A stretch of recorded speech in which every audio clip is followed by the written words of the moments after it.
I probably shouldn't say this. I wanna be with you.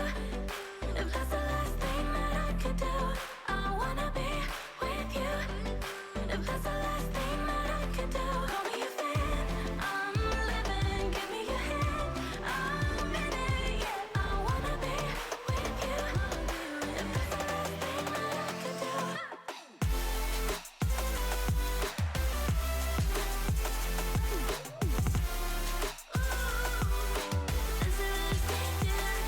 We've been making magic, and sometimes I get nervous, but too good to believe. I don't know how it happened, but baby, I'm ecstatic that you're sticking with me. I'm waiting, trying to be patient. You look like a painting, it's so frustrating. I hate it, yeah. I probably shouldn't say this, I probably should erase it. I probably shouldn't say this. I wanna be with you. If that's the last Ladies and gentlemen, welcome back to another week of DZG Olympus. And this week we're going to be taking on Red Sprouts, as now we are in the Aegis Protectors League Play-Ins stage before we hit playoffs here. So immediately jumping into the bands, we have Trundle taking away, DZG Olympus on blue side, Red Sprouts on the red side, ironically enough. Poppy joins the band list, joined by Kaisa. And tonight, once again, I am joined by Zexel. Zexel, how you doing tonight, man? Hey there, what's going on? I do see that Poppy getting instantly banned away for PoE. Bit unfortunate there. Well, we know what kind of champions that man likes to play, and that man, like, if he can get Poppy, he will take it in a heartbeat. That and the Volley Bear as well. So waiting on that next band to come in, but we've seen this team play. We've got about 5 weeks of Olympus now, and I think you've done quite a few of their games. So what are some of the big things that you want to see them either, adapt here in the draft phase, maybe take into the games? Some things that you hope they worked on, since they had the bye week last week.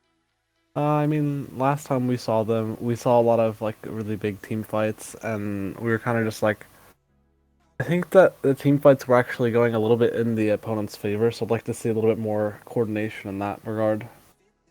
Well, they will not have access to the first pick Jinx here, as they will be hovering the new champion, which, if I am not mistaken, okay, I thought it was still on the no-fly list, but we've got Renata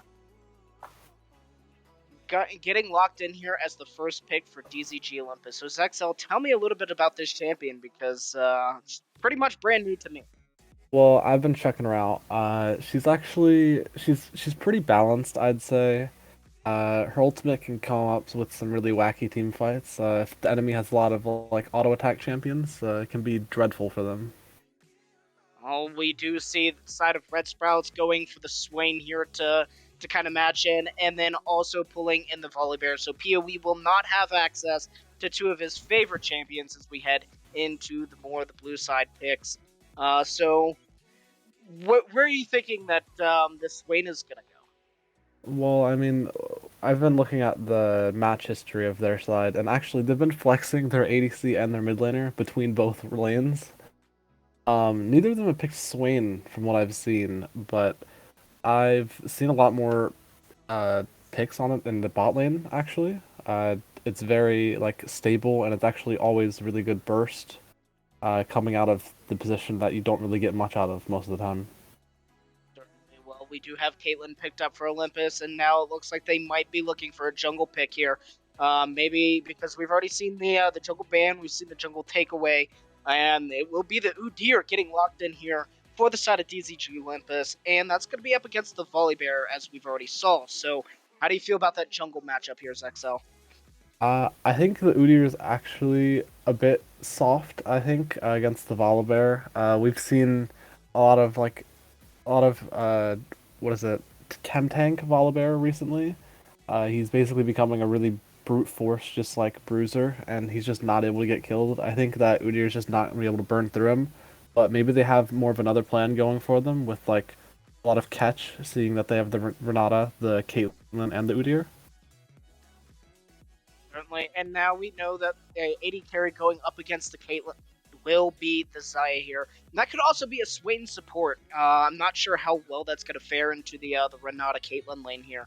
But we will be jumping into more bans here as Red Sprouts will be taken away a Camille. So now going after Tofu's pool here, as it looks like an immediate answer with the Corki. Maybe this is something that DZG now need to consider. They took away the Corki. They don't have the first pick coming out of the second ban phase, but it's actually Red Sprouts that take away the victor. So that might indicate potentially the Swain could be mid. I'm not too certain what to think here, Zexel. Well, I mean, we do see their comp, and it's just all flex picks. Even the Volibear swap between top and jungle is viable. We don't really know where their positions are going other than Zaya, like always ADC. We could actually see that Swain go into the bottom lane because it could actually hold off a lot of the pressure that Zaya's not able to do and help her get through the laning phase.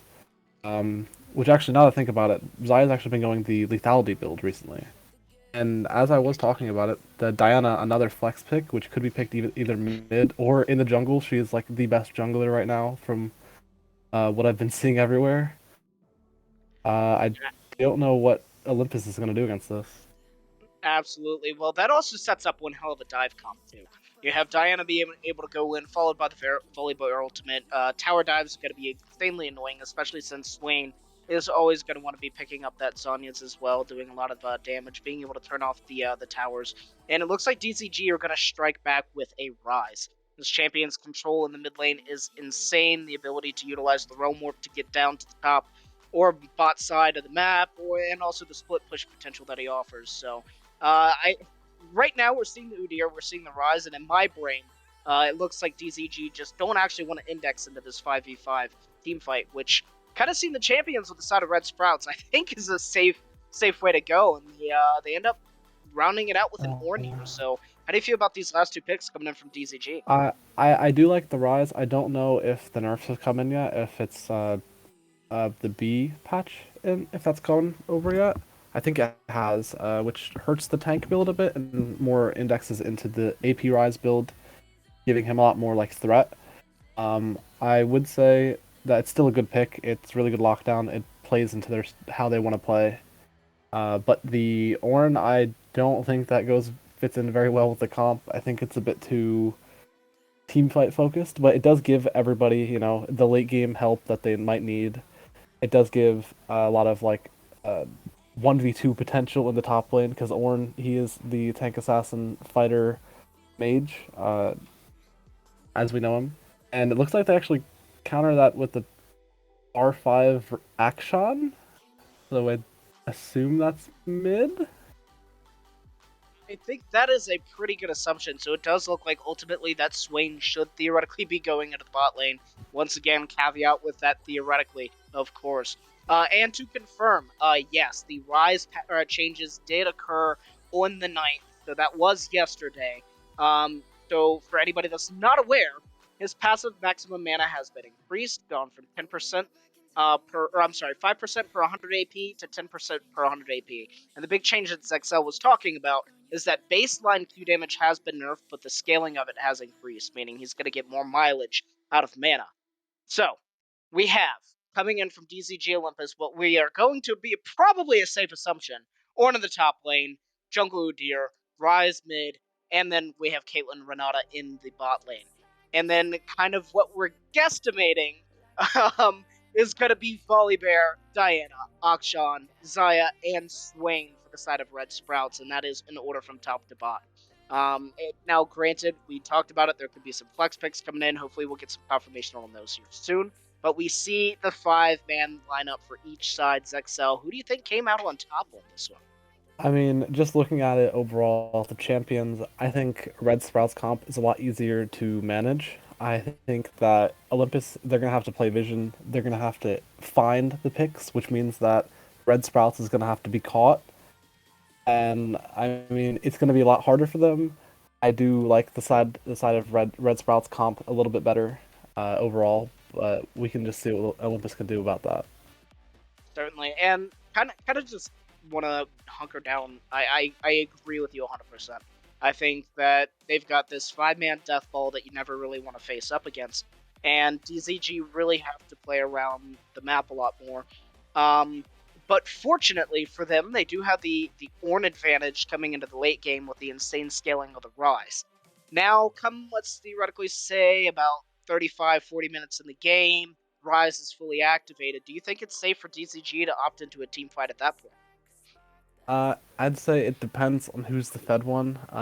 We do see that they have the Udyr. We can get like a tanky frontline Udyr Ornn. We can get the Rise scaled up, and the Renata. You know, if she lands any of her abilities, it can be game changing.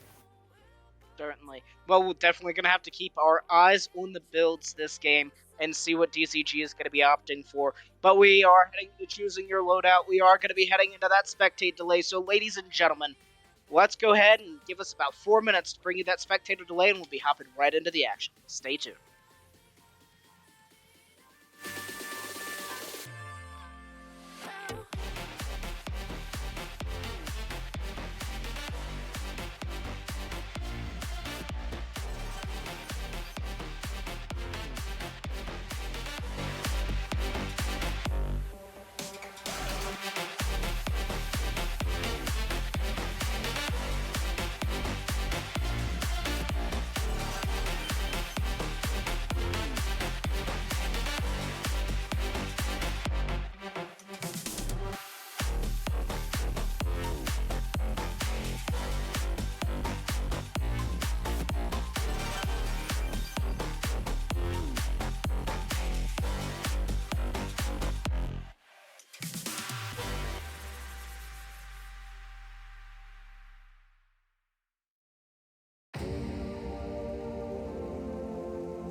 Walking alone, the streets are empty.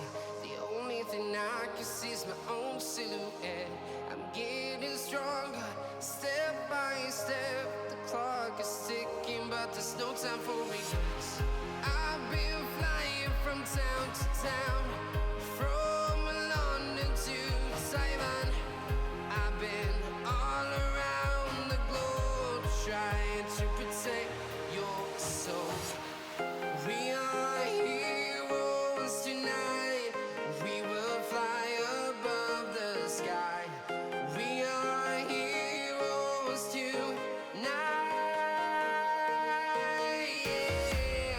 We are heroes tonight. We will fly above the sky. We are heroes tonight.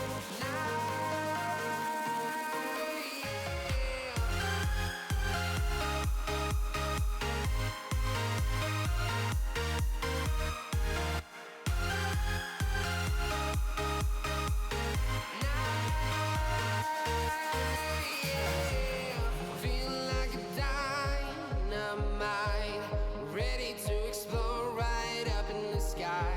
I need you to listen, I need you to hear, and don't show any fear. I've been flying from town to town, from London to Taiwan. I've been all around the globe, trying to protect your soul. We are heroes tonight. We will fly above the sky. We are heroes tonight. Yeah. We are heroes tonight. We will fly above the sky. We are heroes tonight.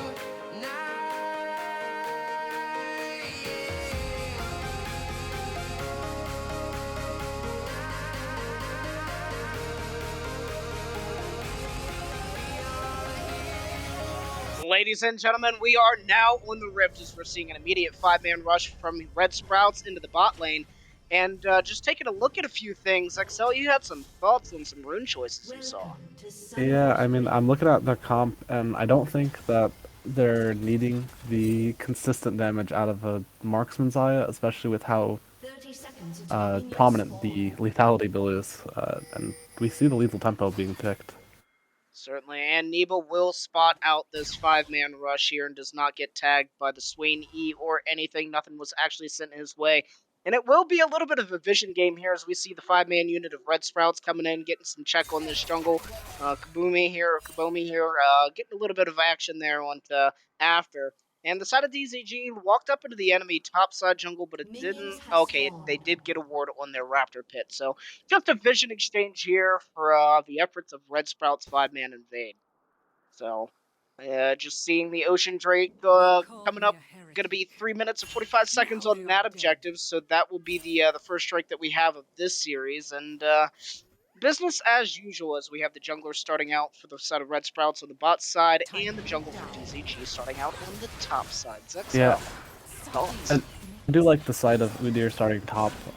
He does like the side of this bot lane. It's a lot easier to gank than top. Top is just like a meat fighting battle.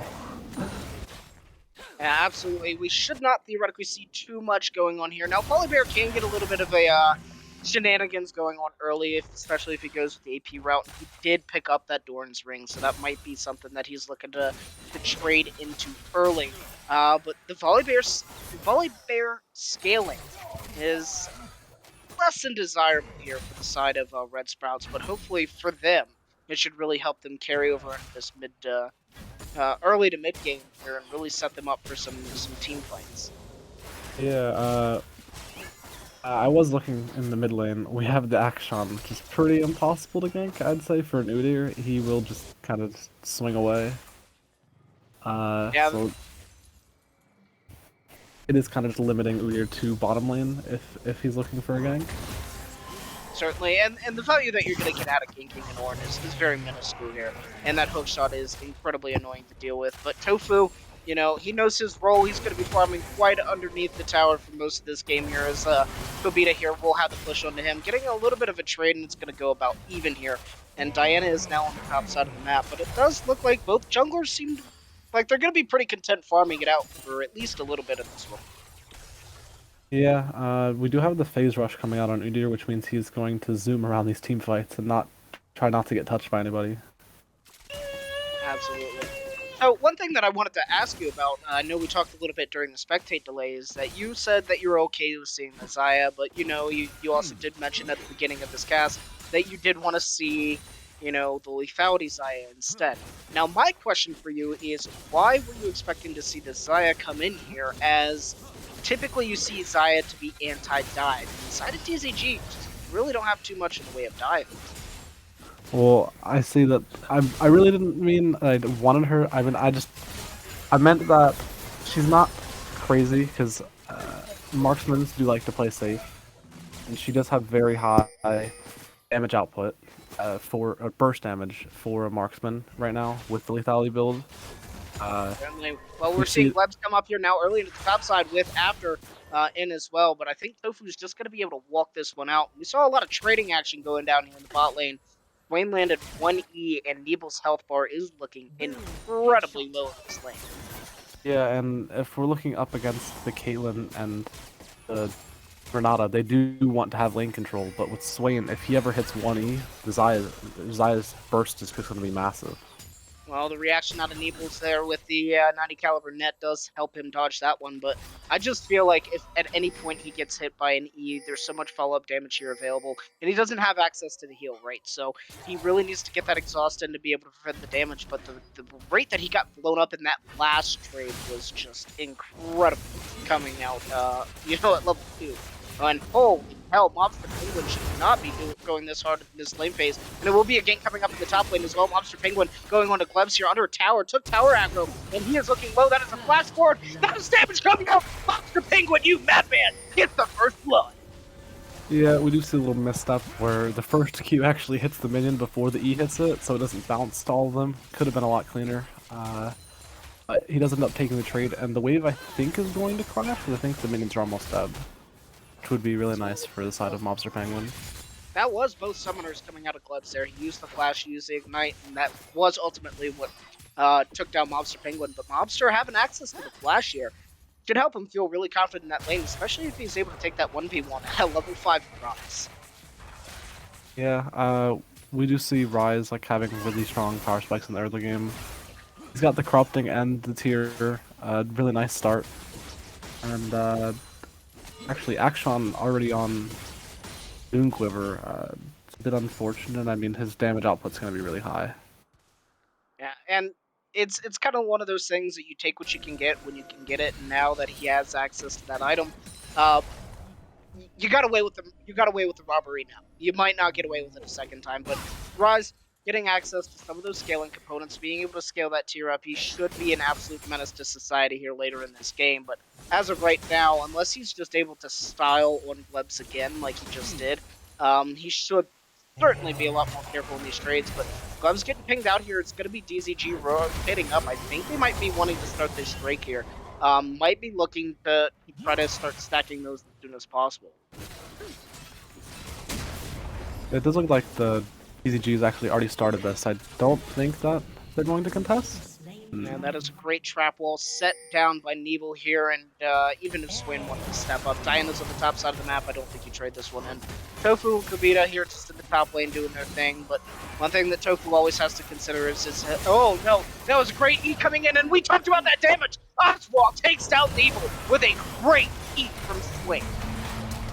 Oh no, now we're getting another fight here, as it will be the ultimate coming out from Tofu. He got the second proc of the Brittle, but Volibear already used his ultimate. I don't think there's going to be any more follow-up from here, but it will be Tofu going in, and he gets the solo kill in the top lane on Kobita. Volibear falls, so a lot of action going down on this rift. Now Monster Penguin looking to fight Glebs, but I don't think any more is going to come of that one, and that will be DZG striking back in the top lane for what they lost in the bot lane. And now Diana here at the top lane after going on to Tofu. Will she follow up the dive? The ultimate comes out, and I think that will be all she wrote. No more damage to follow up underneath that tower, and Tofu does get out alive. Yeah, I think top that could have been a lot better. We saw pickup of the blasting wand over the bow. Yeah, But down absolutely. bot lane, we do see a really good pickup off the Swainy, pulling the Caitlyn into turret to set up the Xayah. Really nice. Well, we talked about it earlier, right? If Swain hits that E, that it just feels like there's so much burst damage coming out of a kind of a non-bursty bot lane. And especially when a tower is adding into that burst damage, Nebel just took that one to the face and then just absolutely got eviscerated. Didn't even have the, like we talked about earlier, the heal to buy himself more time to even be able to flash out of that. But DZG would get a plate here, but it's now going to be Oathkeeper. And after coming down here now, and Oathkeeper throws out the E, does connect onto both bot laners here. Now the target I think is going to be Nebel as he now flashes out. Kabomi flashes out as well. Diana going forward, and it will not be enough as DZG luckily escaped, not burning the flashes in the previous fight here to survive with their lives. But now they have the slow push coming into this lane. Glebs is down here in the bot lane as well. Lobster Penguin joining the fight. That's going to be a lot of damage going out into Glebs here, but will it be enough? He is able to hook shot out. Oathkeeper goes forward, flashes into both bot laners. Now after that booty coming in, he does get the kill. Unkabomi now swapping his sights to Nebel. He will fall, and he will take down both bot laners in exchange for his life. Monster Penguin getting the return kill there. But I think that the side of Red Sprout should feel good about this. Now top lane fight going on here, and it will be the hookshot forward. Glebs getting the heal coming out of Oswald here. Now Monster Penguin sitting low. The Xayah ultimate goes out, flash forward, pull back in, and it will be Monster Penguin that falls. Yeah, we do see here that Udyr trying to drop Herald, get something back on the top side. Because they committed so much down bottom. I don't even think they get the tower here. No, I don't think they get it either. That is a lot of play gold going into just the Udyr's pocket. Monster Penguin doing everything that he could to try to turn that back around in his team's favor, but it just was not enough. Now, granted, the gold lead didn't blow up too seriously. They're still sitting at, oh no, Kubomi, you did not want that ward. He pops the ultimate here. He does get the gray health, but it will not be enough, and Oswald is on a killing spree at 3-0 at just 10 minutes into this one. Yeah, it's a bit unfortunate. Kamubi's greed got to him there, and Swain was able to take that back. Another kill for them down bottom. These Swain E's have been absolutely devastating. He is now 5 out of the 6 kill participation in this game. As Tofu and Kobita here now trading this one out. The Ornhorn has been called, but it will be the Volibear jumping over it with the ultimate here. Now, Kabirdo flashes forward. I don't think he needed to. He could have just waited, but that is a solo kill going back in his pocket after he got solo killed earlier, so he's definitely getting that revenge one in the history books. Yeah, this top lane matchup is a lot about patience. As we saw, Volibear waiting out the Ornn ultimate just to jump over it. Yeah, whoever pulls the trigger first loses. Played. Well, Monster Penguin now going to be fighting Glebs here a little bit, but I think he should be fine. Never mind, hookshot going forward, and it will be the follow-up coming in from Caitlyn, but Monster Penguin step back, and nothing more will be coming out of that. And, you know, the side of Nebel and Kabomi here have to feel pretty terrified, and that may be why they're sending PoE down to cover bot lane. But that's a gale force into just the noon quiver here in the bot lane matchup. That does not feel too good if you're an AD here. Yeah, Xayah is quite strong. She is on the noon quiver. She is going to basically assassinate anyone who gets hit by her E. Certainly. Well, it will be Drake spawning in about 10 seconds, and we're seeing the lovely little dance coming out of both teams here to establish control on it. And DZG seems to have the driving seat in the position, but it looks like they're not going to be able to get this one completely uncontested here, as there are 4 members on the bot side of the map, but actually I think Diana's just doing her buff. They're going to give this one over. I don't know if they actually realized that they were taking that dragon. I don't know if it was the best to give up. I mean, the Windrake would help them a lot not to get caught out. It actually very much helps DZG's comp, which is very good for them. Certainly, and we will be getting ourselves the Hextech Rift here, which those gates can offer a lot of playmaking ability.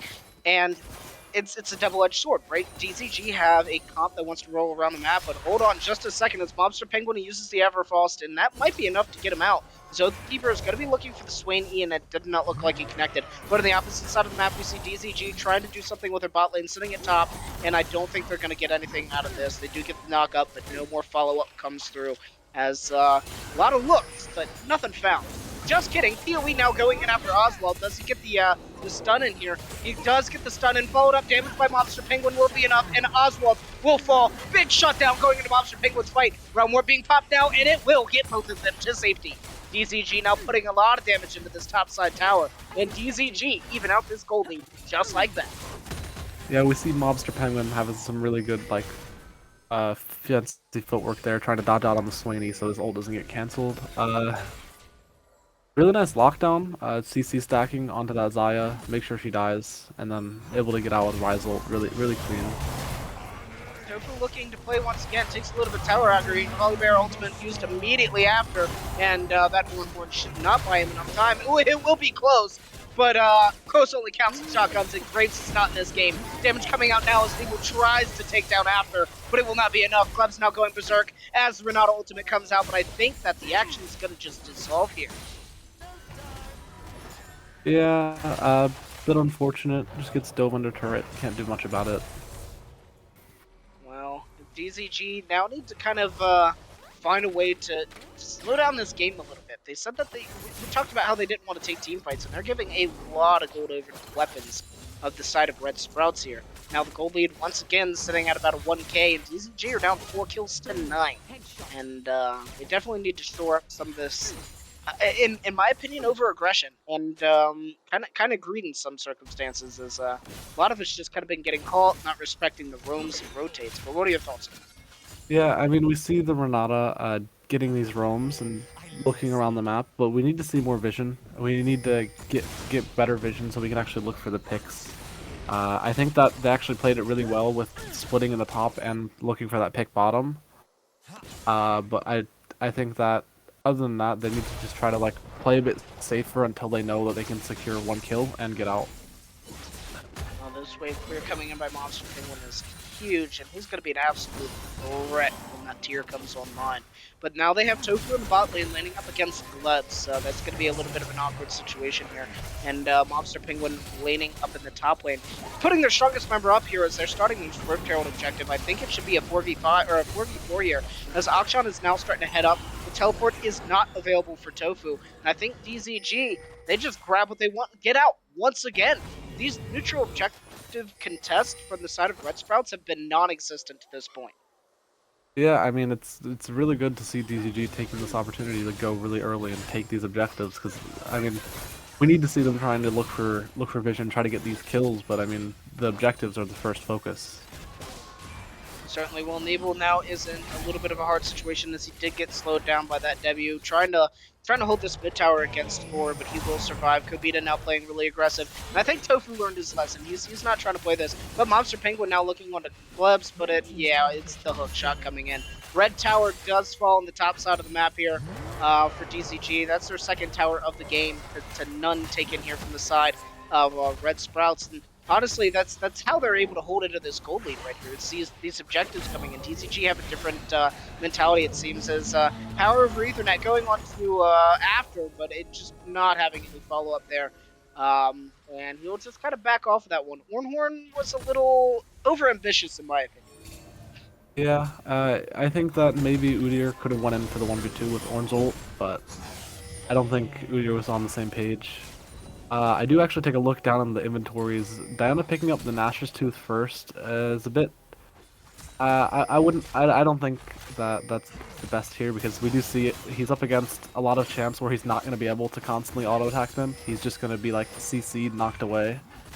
I would have liked to see like the Proto Belt or the Night Harvester come out, some more damage, but it does help him clear faster.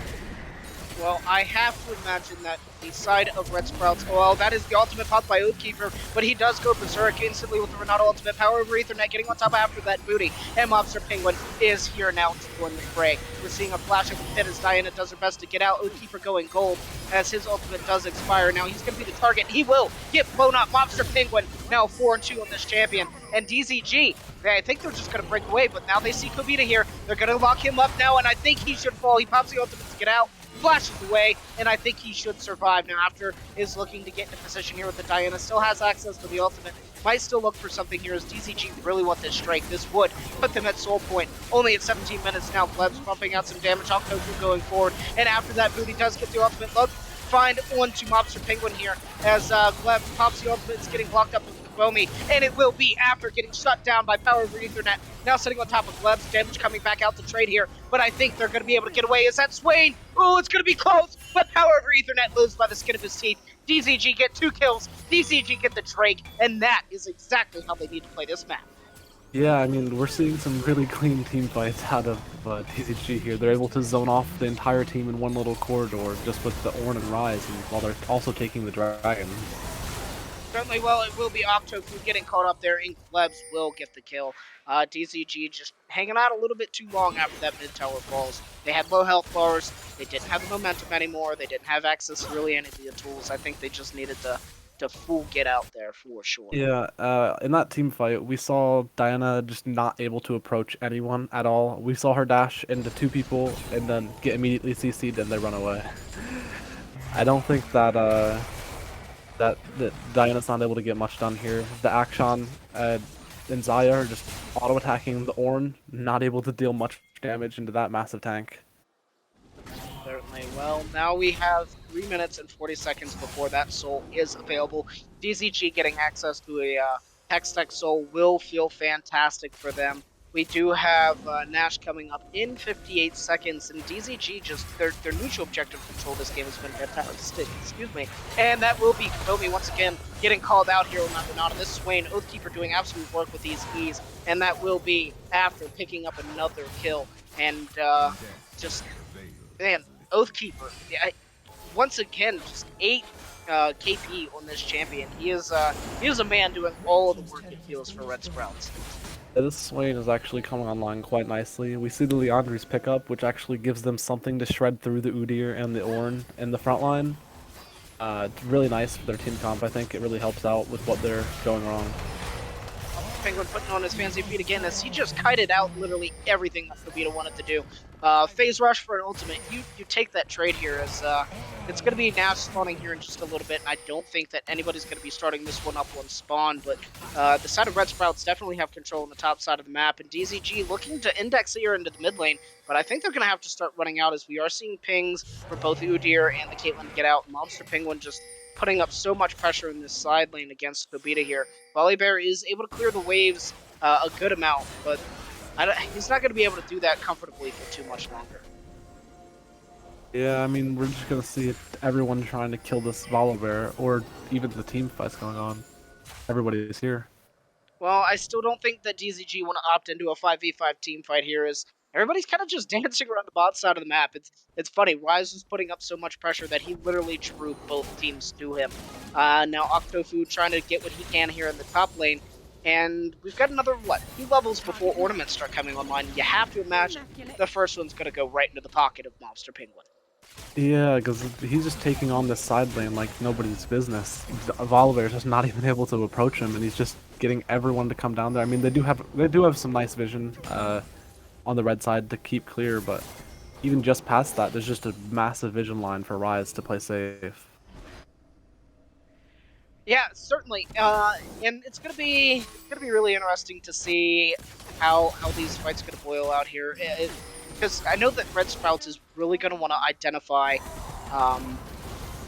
ways to really execute this team fight, but DZG dancing around the map, because now it's going to be Gleb's caught up by both PoE and Octofu, and Needs coming in here to just put the icing on the cake and then put the kill in his pocket. But DZG just rotating around this map, finding what they want, and that's a huge damage threat coming out of Red Sprouts here. They might be able to shift their sights onto Nash, but I don't think so. Now Monster Penguin here doing everything that he can get away, but it will not be enough. He has to go gold, but that's just to buy some time as he will fall. Oswald getting the kill on that one, and that's a huge shutdown going over, especially with 38 seconds coming up on this Drake. Monster Penguin, his time, his death timer is synced up perfectly with this Drake, and that's not something you want to see for DZG.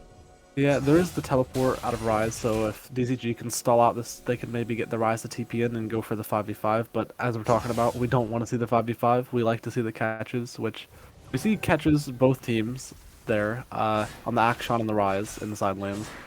The kill goes into Caitlyn's pocket, really good, get Caitlyn back into the game, and then the Xayah, very unfortunate that she gets all that gold. And the Zaya is just coming online now. She's not able to get the base before this dragon, but it is going to be Unfortunately, we very do big. have the pause coming in. We see no reason for that one just yet. But yeah, it's gonna be jungle disconnect. Yep, jungle disconnect coming in for red sprouts here. So, um, yeah, it's gonna be DZG probably just pressuring in these towers and giving up a Drake. They can afford to. They didn't have Mobster Penguin in the right position to really be able to contest. But it's going to be a matter of how fast the 5-man unit, because they have all of them there, the 5-man unit for Red Sprouts to take down this objective and then get back to defend their base, because DZG have what 3 members strong there in the mid lane, access to both teleports here. They might just be able to take down this mid lane tower and then immediately rotate top. So definitely a lot of options for DZG to trade for this Drake. Yeah, it does look like DZG is just immediately just giving up the Drake. They're like, we have 3. We know you need to go for that one so otherwise we get the soul. We're just gonna take your objectives top and mid.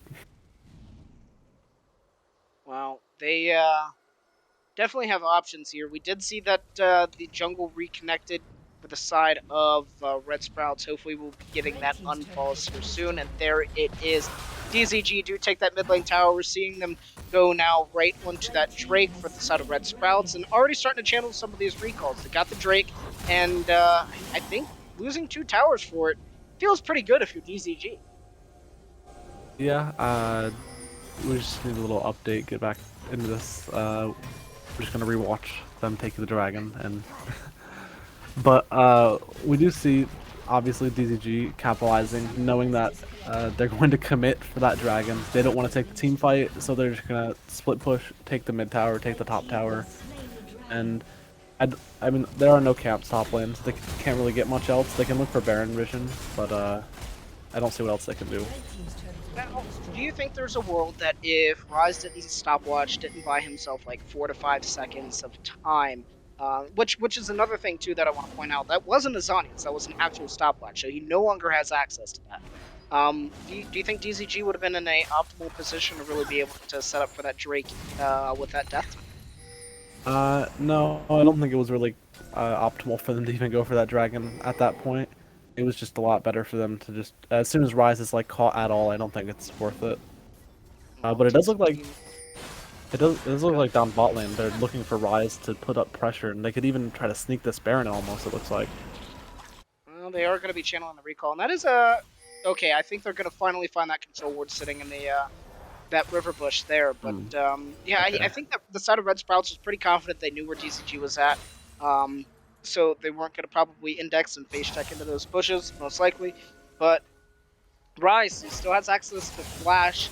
He has access to Realm Warp. He should feel really comfortable stepping up here into this lane, especially since there's no Drake to really bring anybody downstairs.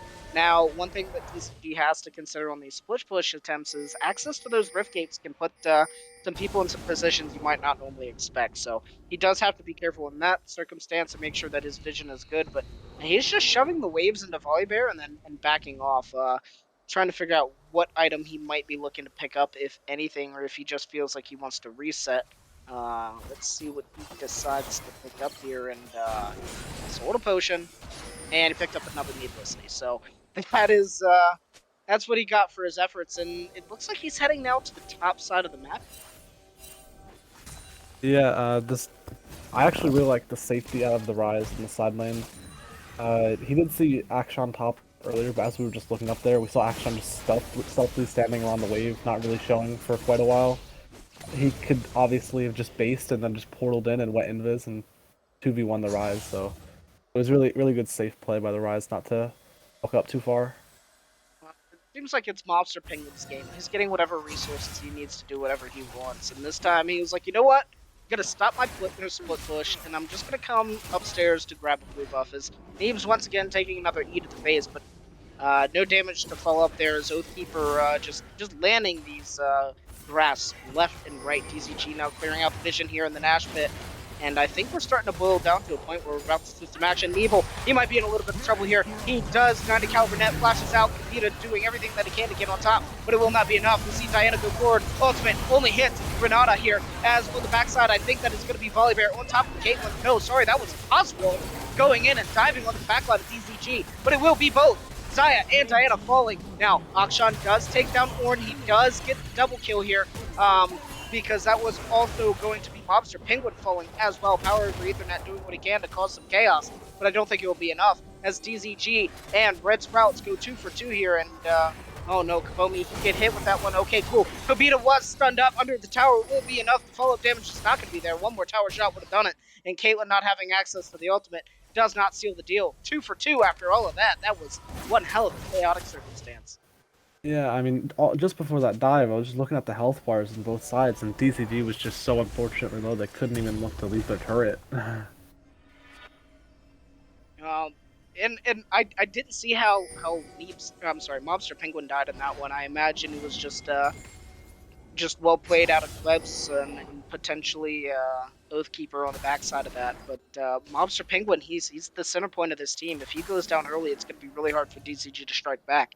But a minute more on this Drake, and there should be action on this one. Yeah, they are going to look for this Drake, probably. We do see the Ryze actually top lane looking for the pressure so they can try to get vision on this dragon. Well, they are now Ryze in pressuring the here. 1v2. Penguin going forward, just 1v2, maybe 1v3 here, as he does get the kill. Caitlyn ultimate coming in, but Oswald uses the Gale Force to go forward and will take down Mobster Penguin here. Now, that was a trade for your jungle for your Ryze here. 30 seconds on this Diana. DZG may still just opt to go for this objective, but there's still some very strong tools on the side of Red Sprouts here that DZG might still need to consider and be careful of. But we are seeing the things coming out for it now. 8 seconds on this objective. I think they're going to start it on spawn. Yeah, it looks like they're going for the 4v4 and trying to fight for this dragon here. Well, as long as they have this fight, Caitlyn. great, right? So Dragon's out 5k health, and the side of Red Sprouts are looking to get in here. Power over Ethernet has full control of this pit, and he does get that smite secure. Now Oathkeeper going, getting Berserk. Will he fall in time? And he will. Leo Kabomi gets the kill on that one. Kobita fighting 3 members on the backside of DZG, but it will not be enough, as Caitlyn will take down Kobita. And now we are now looking at the side of DZG, 4 members strong here, as they took down 2 of Red Sprouts, and we're seeing pings moving up to the top side of the map. They might just, I don't know, I feel like they should probably reset, but their sights might be on this Nash here. Yeah, this Hex Soul actually giving a lot more power into DZG. The slow is just disgusting. Able to catch out anyone, and no matter what, they just have some sort of CC to go and start it. Well, After does have access to the Q, he does have access to that blast code if they want to look for the 50-50 here. Mobster Penguin going into the back, denying that away, and is looking to try to pinch Diana here. And a lot of damage coming out, and I think they will fall. Mobster Penguin now sitting on 6 kills on this Ryze, has access to the completed Rabadons. He should be absolutely strong in these fights, or just in the side lane in general. DZG get the Soul, DZG get the Nash, and DZG now heading back onto the Rift. Yeah, unfortunately over on the red side, the Diana is very squishy, which is not actually able to hit anybody, with the Riftmaker being her mythic that she picked up. Certainly. And now it's going to be them striking back with a tower, but DZG, for the first time, have a really comfortable gold lead in this game, setting about 3k up. And it's going to be really up to them to try to figure out how they need to play the map, because they still, in my personal opinion, need to be a little bit careful. This 5-man deathball can still be a little scary, especially if Mobster Penguin is taken down early, like we've discussed. Yeah, I mean, I think they just keep having to play the same game that they have been playing. Not stop looking for team fights. Keep looking for the split push. Look for picks on the enemy. Get good vision. I mean, as we see the Udyr, the blue ward's going down on the enemy blue buff. They're getting vision in the jungle just like we want. Well, DZG now stacking up with a 1-3-1, potentially, depending on what Ornn wants to do here. And these Nash waves is doing a lot of work. And wow, Neeb's just poking the hell out of Oathkeeper.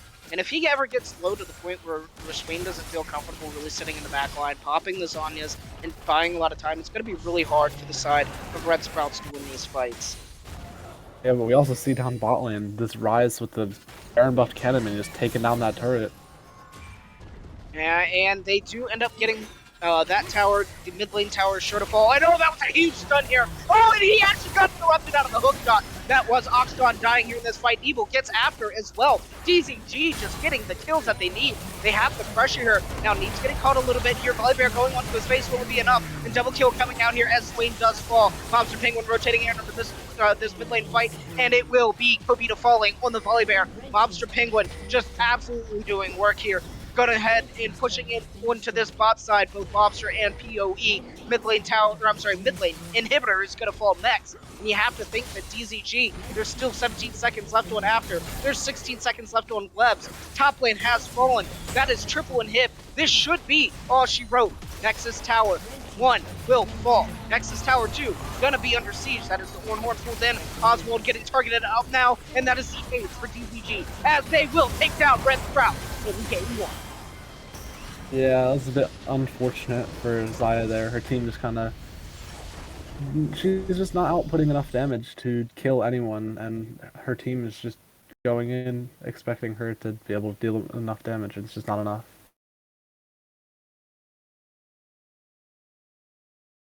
Oh wow, But that was one hell of a performance from DZG. They were able to play the map really well and just completely uncontested throughout any point of this game for neutral objectives. With the exception of giving over one Drake because Mobster got caught in the mid lane. But his damage output was insane, 20,000 damage, and there wasn't anybody even close to him. no, And good. no, I mean, yes, the getting caught in the mid lane was their fault, but even giving up that dragon, it was still the correct choice. They played the map very well. Even we saw them triple inhib, even if they weren't able to end because death timers, they were going to be so far ahead that this game was practically over before that. Yeah, certainly. And that man just putting on his best dancing shoes and dancing around the whole enemy team. And, there was a few bad looks from DZG just overextending, overcommitting, getting punished here a little bit.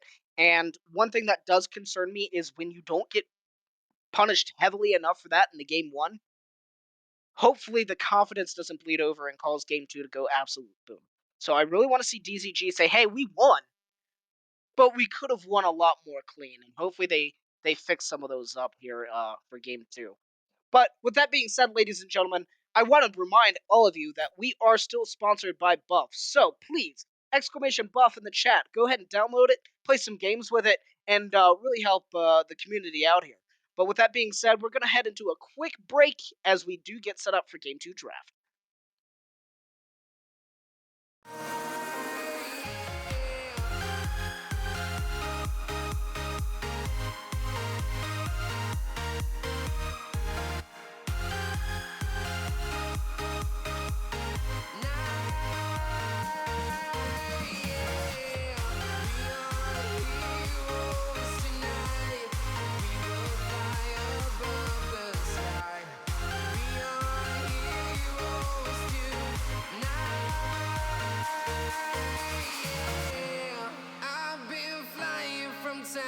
Town, from London to Taiwan, I've been all around the globe trying to protect your soul.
And we are back just like that, getting into the Game 2 draft here for Olympus versus Red Sprouts.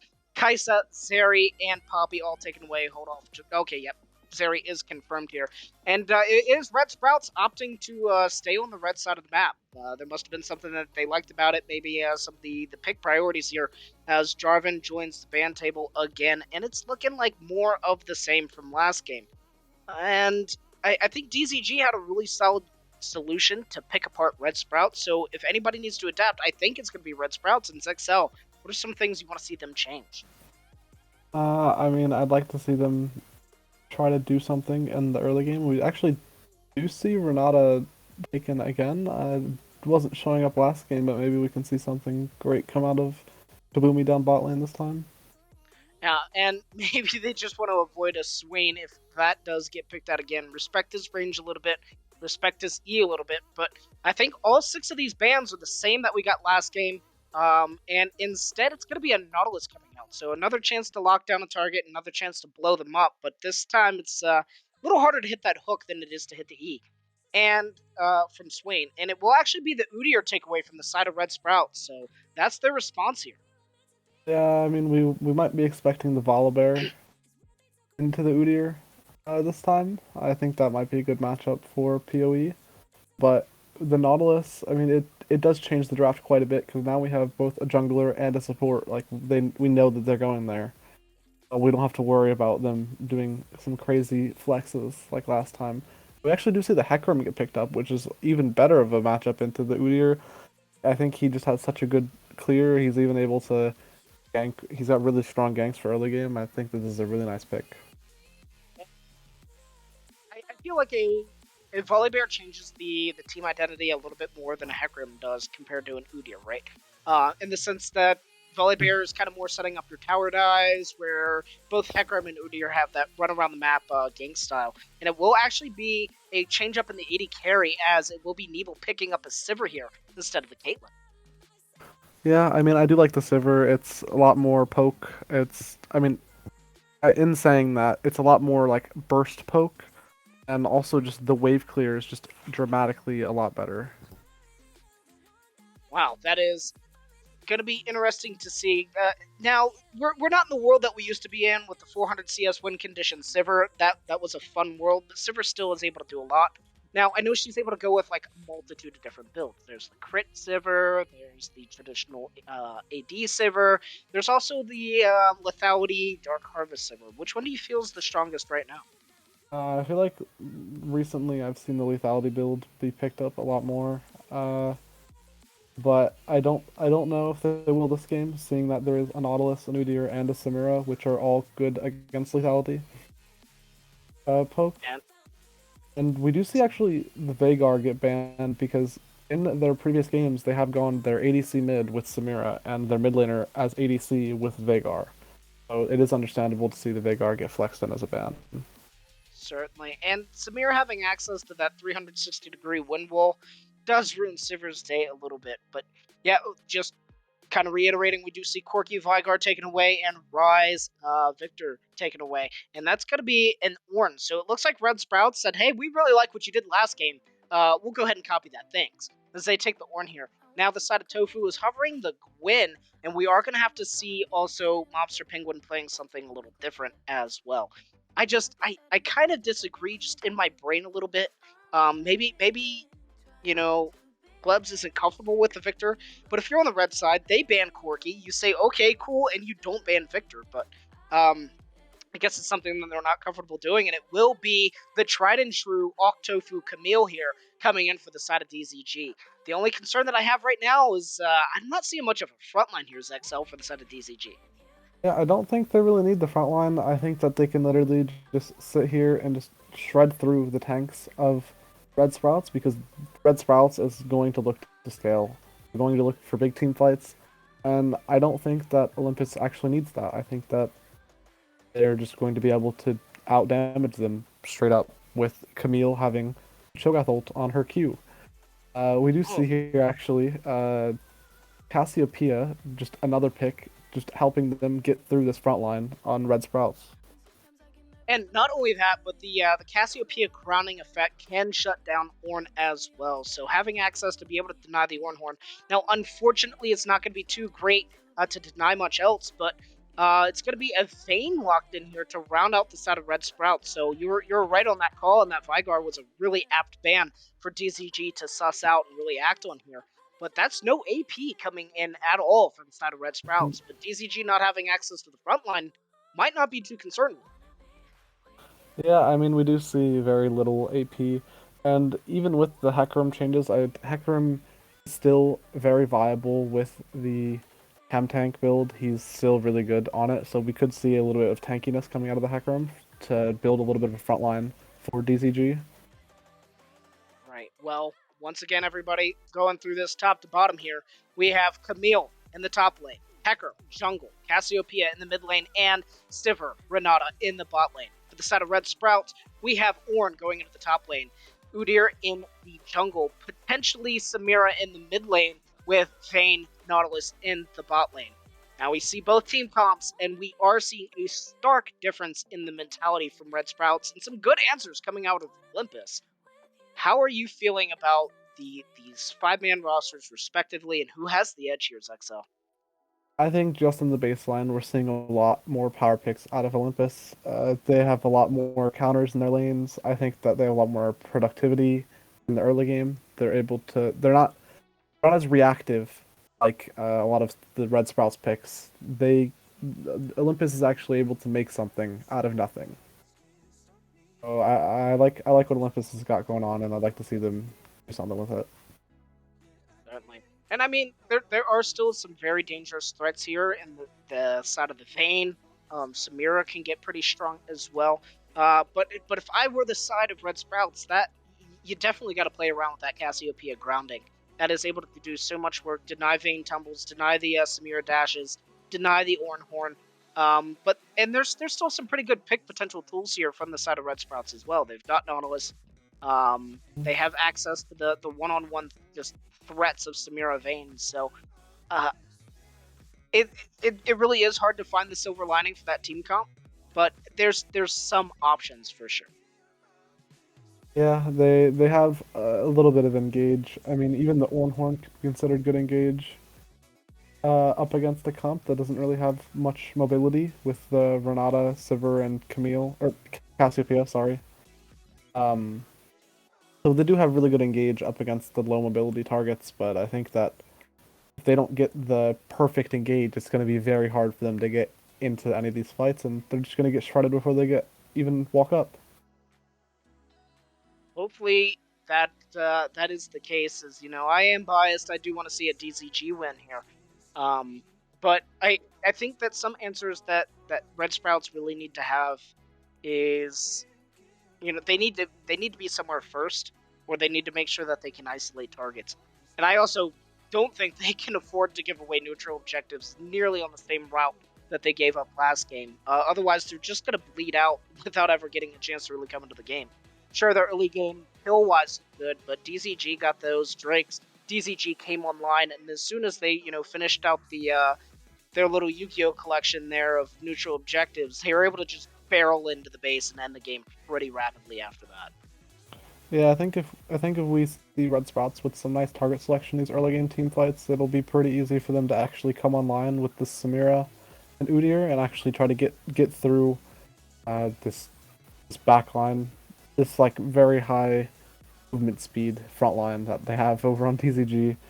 But I'd like to see what they can do, and Certainly. Well, we are seeing Klebs piloting the before we gotta Vayne get the and income. Oswald piloting the Samira here. But ladies and gentlemen, just hang tight with us a little bit, and we'll be bringing you right into the Game 2 action after a quick spectator delay.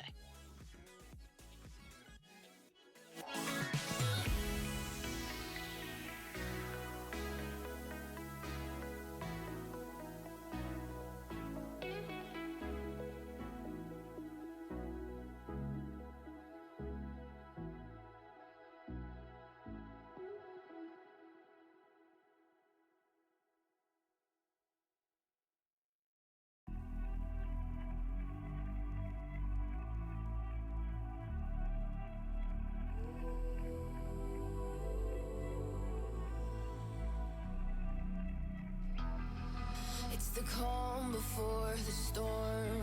Things aren't as they were before. You best start bracing. Did you think you could keep us out? Shut the gates, forget us now. The tides are changing.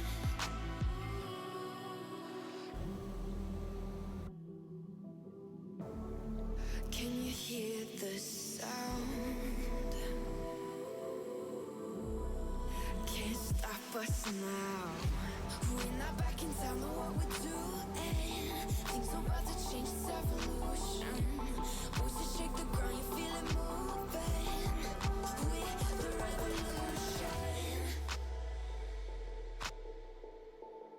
Can you hear the sound? We're the revolution.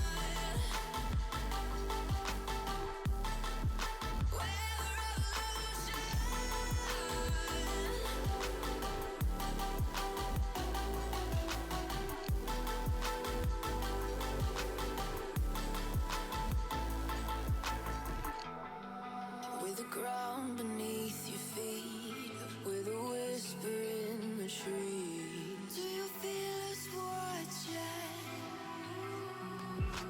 Hunger in our eyes, victories on our minds. It's our time to rise.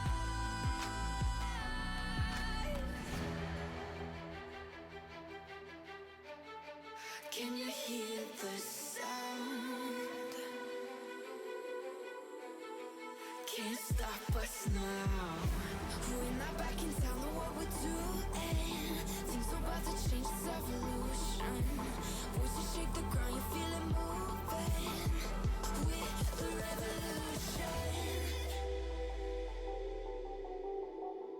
Can you hear the sound? We're the revolution.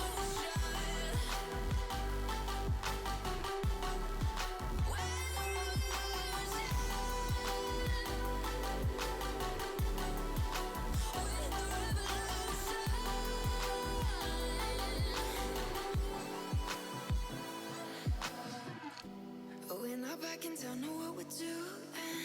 Things are about to change, it's evolution. Voices shake the ground, you feel it moving. We're the revolution.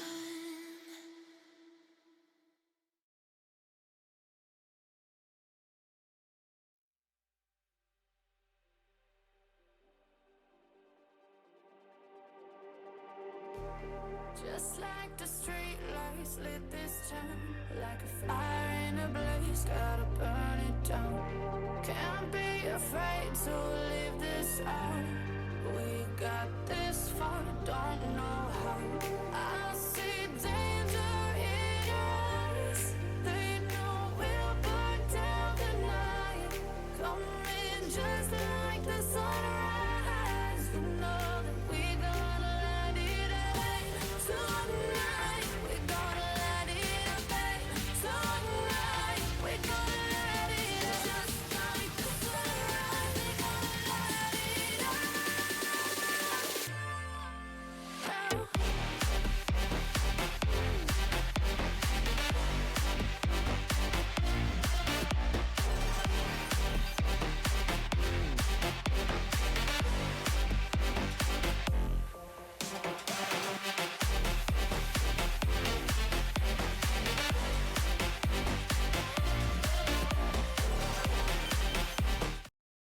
Ladies and gentlemen, we are back, jumping right into the game 2 action. Just kidding, they're still stuck on the fountain.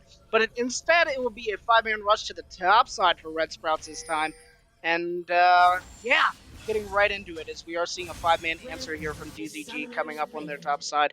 Flashless Camille, it's what I like to see, and we might actually get a little bit more action than we initially bargained here for, as DZG stacking up here, and it will be a full-out brawl. Now, Oathkeeper getting CC'd up a little bit by Renato, but I think they're just going to immediately break off. There was so much build-up. That was extremely anticlimactic. So, oh, wait, DZG looking back in here now. So they really don't have a lot of point-and-click CC that they can utilize. But no, everything will just fizzle out. But Zexel, you saw the little early game here. You see the runes. You see the masteries. What are some of your thoughts, my friend? I mean, that was quite unfortunate. I think that fight could have been massive on for the side of Red Sprouts if that Nautilus hook hit with the Glacial proccing directly onto all of the enemy team. It could have been really massive for them to take that fight at level 1, but in the end it didn't connect. But like I was just saying, the Glacial on Nautilus, exactly what we want to see. A massive lockdown for the enemy team is exactly what they need. Uh, which is really nice to see. But we do see over here the Hecarim weirdly not going for the Conqueror. We'd expect the Conqueror maybe to see a little bit more bruisery, tankier Hecarim, but we do see the face rush, so he's just trying to go in and get out. So help my brain here a little bit. Red Sprouts had last pick. They had access to the red side last pick, and they chose to pick a Vayne into a Cassiopeia, and they put the Vayne in the mid lane. I don't know how I feel about this, but and I'm only saying that to be nice. I think it's kind of in here a little bit as the hook does connect, immediately followed up by some CC coming out of Kabomi's Renata here. But how do you feel about it? Because I don't feel like this was a smart move. I think that it's better than the Samira into it, and we do see Vayne actually opting for the boots at level 1, which just means Vayne does not want to get hit by these abilities. Vayne's just trying to sidestep the Q, sidestep the W, and get out of everything. And hopefully, if Vayne's not caught up in a ground, she can just roll out of the Q, and she's able to just get free auto attacks and just out-damage the Cassiopeia E. I guess we'll have to see if dreams can become reality, but I don't know. I just feel like there's better answers, especially if your team's lacking an AP threat, without the side of DZG having any really frontline to stoke up damage. Not having an AP threat is fine, but I don't know. I flash back to perks on G2 with mid lane Vayne here, and Tofu, that's not how your hookshot works, buddy. We do see Tofu throw his hook shot into the minions. It's like when people tried to dash out of the hawk shot. They're like, "Oh no, hawk shot's coming for me." But like, "Hey man, it doesn't hurt, I promise." Oh no, that's gonna be a really good hook there coming out of Tofu, and they get first blood on 2 after Udyr here. Now they're shifting their sights on the Kobita here, and it will be Klebs coming up to offer a little support back. Will they trade further than this? I don't know, but Kobita is taking, and Kobita falls. Power over Ethernet just barely living here as Klebs was not able to get one more auto attack. DZG with 2 quick kills at the top lane. Yeah, the Triumph actually coming out there and saving Hecarim from Vayne's last auto attack, which was midair. That was really, really close. We do see the roam from Vayne, and also the roam from Sivir up to mid lane to clear the wave, and Orange and mid. Everybody's moving everywhere this game. Yeah, it's like a just like a DZG shuffle. Everybody just starts moving to the top side of the map, and there's only so far you can go, and Renata's just down there like, okay, cool, I'll handle it, I suppose. But no, we just made fun of Tofu for using his hookshot completely wrong, and then, oh man, did he use it immediately right after with a max range connect onto that tri-wall there, followed over into that tri-bush, and just after did not stand a chance. Yeah, it's a bit unfortunate for the Udyr not having any dashes, especially with the ghost picked up here by Udyr. Not really able to get out of that one in time. Well, they look like they did a little bit of lane swap. I'm not sure if this was intentional or they were just coming off of the just the resets awkwardly here, but they sent Klebs into the top lane to deal with Octofu and pulled Kobita into the mid lane, and Monster Penguin should feel real happy about this. There should never be a point where he doesn't feel like he can farm. Yeah, I mean, we did see Glebs roam up top lane for that play, and immediately after, Kobita TP's down into mid to clear the waves, and they've just been kind of stuck here. But it does look like Glebs wants to try to reset and get back into mid. Yeah, he is heading that way now, and one more minion for Kobita here in the mid lane, but that gave Tofu some time to equalize that CS, and DZG just instantly getting onto this Drake. But it does look like Red Sprouts are going to have a little bit of a different identity here in this game, as that will be the stun coming out of Udyr, followed by the hook from Oathkeeper, and now damage coming out of Power over Ethernet. He's forced to run away. But after chases too hard, and Renata does pick up the kill there. I don't know what's going on with after that booty, but he needs to calm down and get off Tinder because he is chasing him right to his grave. That is true. After that booty going very, very deep there into a 1v3 practically, just trying to take down one before dying, and it's just not working because we do see the Bomby Cinder coming out. We have a tank Udyr. Being too overly harsh on him, his Diana was also unimpressive too. I feel like there was never a point where there was any sort of big Diana coming in to generate anything, and maybe it could be some frustration leading him into making some miscalculations, we'll call them, in game 2. Is he's 0-2 right now, and it's only 6 minutes into this game. Yeah, I mean, I'd like to see more of like a ability-based, like more lockdown-based Udyr, which I mean can't come out. We can't see the turbo chem tank, and Camille actually going on the turret. Well, getting a good trade on there, the Cho'Gath Beast coming out on her Q does a lot of damage, but it's still an Ornn. You're not going to do enough to kill him, but, I mean, she pretty much won favorably on that trade, still after taking a tower shot. And definitely, Octofu is very comfortable in this champion. Yeah, we can tell. And we do see down here, Sivir actually opting for the crit build, it looks like, with the lethal tempo. We are seeing a gank now, but that will be an instant double out. But the fear does come in, the grounding there huge as well, and it will be Monster Penguin picking up Glebs here in the 2v1 gank coming in from Hecarim. And Hecarim piloting it so well. Oh, Tofu falls under tower, and will he get another attack off? It will be enough, but I think tower will connect, and that will be Kobita getting the trade kill. Man, that was an interesting effect as the Hextech Ultimatum came out and followed the flash on your tower. That felt a little bad from the side. Oh no, that Drake slows you so much after you're not getting away. You flash, or he smites for health. Now trying to run this one out will be enough, as decided DZG are here in position to really stop this. And Mobster Penguin, 2-0 now on Cassiopeia. DZG set their sights on the Drake. Yeah, we do see Mobster Penguin having to use Flash to catch up there. I mean, that's a really big summoner on the Cassiopeia, not being able to pick up boots. A lot of safety that he just gave up, trying to get that kill. I mean, he does end up securing it, so it does help a bit. Well, certainly worth the side of DZG here. It's now 6 kills to 1 in just 8 minutes into this game. DZG with a 2.5k gold lead. And each position just really doing well for them. The jungle certainly going in their favor. So is top and mid lane. And bot lane pretty much going even here as DZG just, say, hey, team's doing well. We'll sit back and let them put their carry pants on for sure. But just another thing too, Udyr, like, why go after that Drake, especially when you do not have the pressure from your bot lane? One thing that Udyr does really, really well, he runs around the map really, really fast. That Drake slows you. Like, that's one of the hardest Drakes to solo out and hardest Drake to try to kite out if you're attempting to solo it. And it just did not work out for him at all. Oh no, Tofu might be in a little trouble here as he does not have access to the hookshot to get out. That will be a stun coming out here for After That Booty. He should have access to the hookshot here just a little bit. He's trying to walk it out, but it will be a flash forward, and Kobita takes down Octofu with a well-placed gank from After. Now Nebel here trading some damage. The ultimate coming out from Oathkeeper, but will it be enough? Now Nebel doing a lot of damage with Samira going into his face will be enough, and he does get the face Q, and then Kubomi does take them down in response. Will Kubomi be able to get the kill here? And no.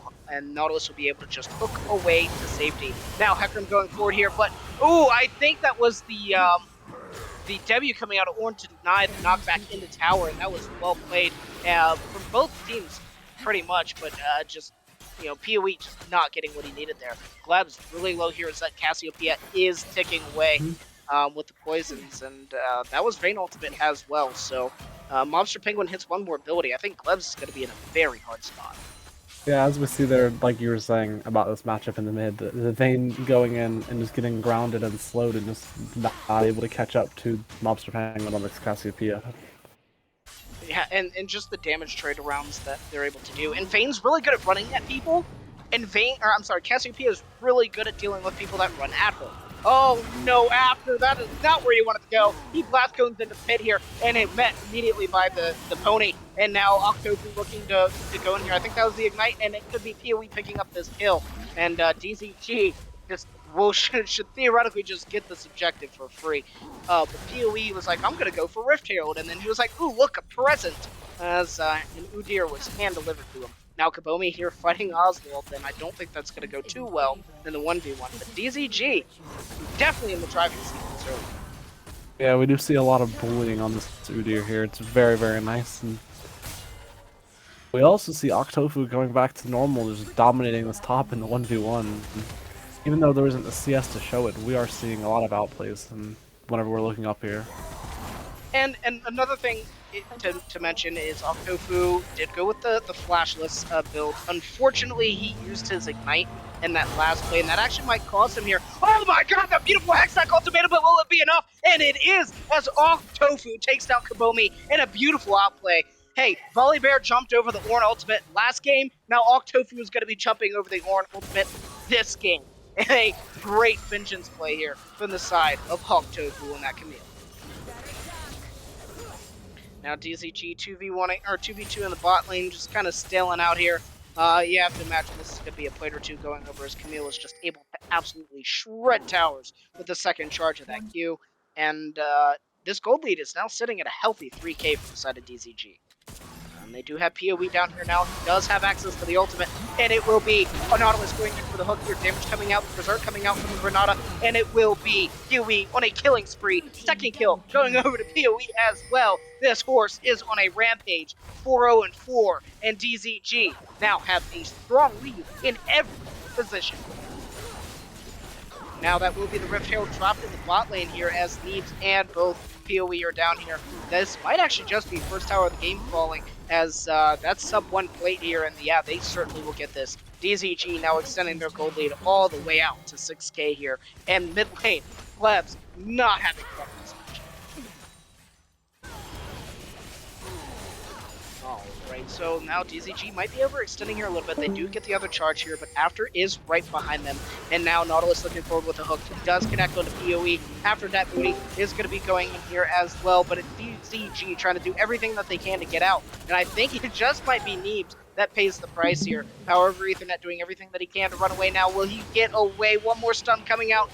Plebs is here to chase him down, flashes forward. Will he get the condemn? He tries, and it will actually be PoE going unstoppable. There is no world that should have been a 1-for-1 trade. And After, I get it. Your job is to run people down. Your job is to chase people around the map. But you need to draw a line at some point, man. You gotta stop. As I think, yes, Zexel, you're back, correct? Maybe not. Alright, so Infernal Drake is now going to be on the table here. We're starting to see the dance a little bit. Nautilus doing everything that he can to get vision here, but DZG are just so far ahead right now. They are sitting 6,000 gold ahead. Now we're heading into the mid game. Our plating has fallen, and DZG, their early game, is freaking fantastic here. And I don't think there's a world that decided Red Sprouts to try to contest this Drake, but they're looking for it. After is sitting there. Octofu is taking away the enemy red buff because he knows what they're going to be doing. That's going to help him out in that lane a lot, especially since he now has access to the Ignite. And it was not Red Sprouts choosing to contest here. Objective bounties are going to be available, and that should help Red Sprouts if they can find a way. But Octofu looks like he wants to pull some shit out, and he does go in. Pops the Hextech ultimatum almost immediately. Damage coming out here. He does get the stun. Hook shot off the wall. Ignite down, and it will be a Kobita falling. DZG now have a strong jockeying position here from this mid lane tower, and that will fall as well. DZG, everything that they could want. 7,000 gold lead, 2 Drakes, both just one Herald for now, and a whole fuck ton of solo kills going into their pockets. Now, Gleb's heading up to the top side, trying to get some answer to this Camille, because the answer is not Kobita dead on the Zorn. But I think it's just going to be here to stop them from getting the last of the outer towers. Now, taking a look at it, we do see Camille. Oh, Zexel, was that you? You're back? Yeah, sorry Welcome. about that. No worries, man. You missed a good bit. It was good stuff. Yeah, I did come back to seeing them taking out the mid tower. Yeah, it looks like they've gotten quite a bit done over here on TZG's side. And they're getting a little bit more done as well, as you have to imagine that's going to be the Vayne that falls. Octofu now on a killing spree as well. And DZG is just barely down this game. Yeah, we saw a really nice grab out of Kabumi into the hook shot coming from Octofu, just basically securing the death for Glebs there, or Glebs there. Well, this will be the last outer tower falling for DZG, and granted, it's not a gold game, right? So there is a little bit more of the solidarity and stability coming out of macro, as Monster Penguin might be in a little bit of a rough spot. He hits a blast cone over, but immediately answered by Oathkeeper, who now might be in a little bit of a hard spot. Hey, you don't have access to your teammate. You try doing this cheeky little flank here, and that's still a Cassiopeia you're up against. Does DZG take down another top lane tower in response? Yeah, we are seeing very high map pressure out of DZG yet again, like last game. They have the split pusher, they have every single lane pushing, to be fair. It's not even 20 minutes yet. I mean, looking at red side, what can they do here to get into this game? I mean, they have to just wait for these big team fights and try to get the Vayne and Samira and Orange onto these items and look for these team fights. Oh no, Labs might be in a little bit of trouble here again, as Hextech Ultimatum was not enough, and it was the immediate corner of Hawk Tofu in an awkward spot, as that will actually be the shutdown going into After's pocket. Not who you wanted on, especially after their early game performance. Anybody else would have been better, Vayne or Samira, but it goes into his pocket. That was 1,000 shutdown gold going there, and Hawk Tofu, he saw the little bit of a cheeky opportunity, but you know, he definitely wasn't the full predator in that one. Yeah, I think that we do see here DZG a bit playing with their food. Camille basically trying to solo the Vayne inside her base while they haven't taken the tier 2 in mid. A bit cocky, I'd say, but that does end up getting punished for it in the 5-man. Unfortunately, the gold does go to Udyr, like you say. Well, Mobster just literally popping in Everfrost, able to walk this one out, and looks like Herald's going to be the next thing on the chopping block here for the side of DZG.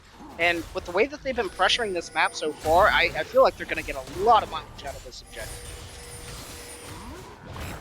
Yeah, we do see a lot of pressure coming from all these towers, and if DZG is just able to put up so much pressure that red side isn't able to even do anything, the Herald's just going to knock down tower after tower. Well, certainly, as we are now seeing DZG kind of send 3 members to the mid lane and sending Camille to the top. I'm sorry, correction. 2 members to the mid lane, just their bot lane. Monster Penguin is starting to stack up that wave in the bot side, and looks like we're getting some pressure out of Red Sprouts here onto this Drake, and DZG, oh no, that was a flash over the wall, and now Kabomi in a little bit of a hard spot as Kobita and the rest of Red Sprouts are on top of him. He's looking for the flash, failed flash over the wall, and that will not be enough. That's a shutdown going into Samira's pocket. For once, that's where you want the gold, and DZG will strike back with a top lane Rift Herald, and there is nobody around to answer it. You're sending Kobita back here, and DZG say, okay, cool, make your decision. You want a Drake, or you want your base? Yeah, I was gonna say, I don't think that Kaboom was on the same page as his teammates, because everybody else looked like they just wanted to push mid and push top lane, and they were just giving up the dragon. But it did look like Kaboom got a bit caught out by the flash from Orange. PoE now going over here on the Plebs by himself. I don't think he'll win that. He has to ult over the wall, and now he has to run for his dear life, as Tofu is starting to take the Nexus towers now. That's one that falls. Now on top of Kobita here on the Ornn, and nobody's recalling. Now it is literally the second Nexus tower being under fire here by Octofu. Now we're seeing this recall starting to be channeled here, but I think this is about to be an exposed Nexus, as that is the second Nexus tower to fall. Octofu now starting to hit onto this Nexus itself, but I think he realizes he no longer has the pressure that he needs, and DZG not able to strike back on the Drake, but exposing a base, exposing the Nexus, they can take those. Now Octofu found himself after that booty in the jungle here, going on top of him. Oh no, I think that was Simmer that hit the blast code and knocked him out here. Monster Penguin with a huge 3-man ultimate. He does take down after on the Udyr here now.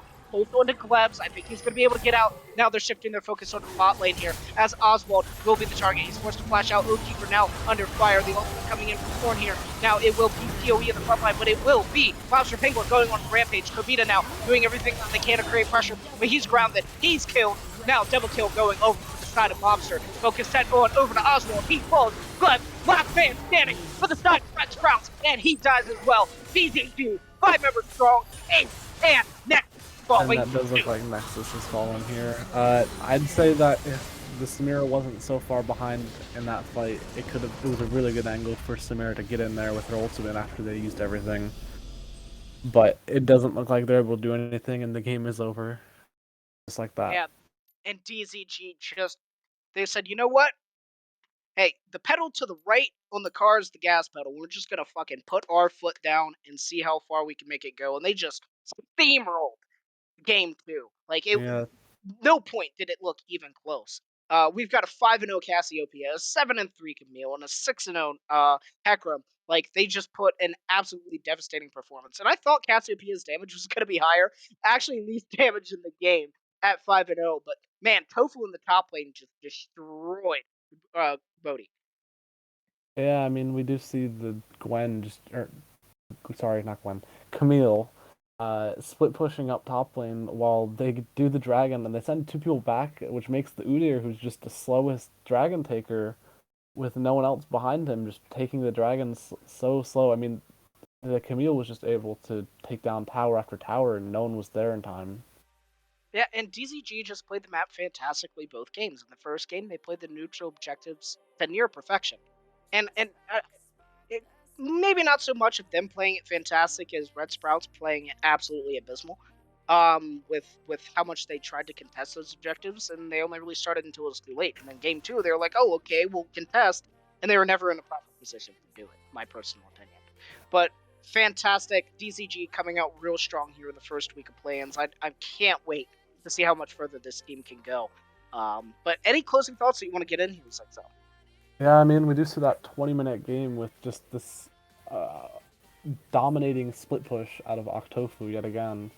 I mean, I'd like to see where this team can go, and they're just going up and up.